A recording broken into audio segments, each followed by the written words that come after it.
ಉಡುಪಿ ಜಿಲ್ಲೆಯ ವಿವಿಧೆಡೆ ಶನಿವಾರ ರಾತ್ರಿ ಏಕಾಏಕಿ ಮಳೆ ಸುರಿದಿದೆ.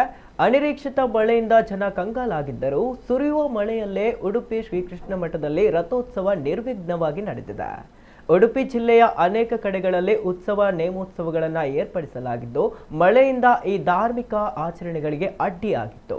ಪ್ರತಿದಿನ ಉಡುಪಿ ಶ್ರೀಕೃಷ್ಣ ಮಠದಲ್ಲಿ ಉತ್ಸವ ನಡೆಯುವುದು ಸಂಪ್ರದಾಯವಾಗಿದ್ದು, ಮಳೆಯನ್ನ ಲೆಕ್ಕಿಸದೆ ಚಿನ್ನದ ರಥೋತ್ಸವ ನಡೆಸಿರುವ ವಿಡಿಯೋ ಸದ್ಯ ವೈರಲ್ ಆಗಿದೆ. ಭಕ್ತರು ಸುರಿಯುವ ಮಳೆಯಲ್ಲೇ ರಥವನ್ನ ಎಳೆದಿದ್ದಾರೆ.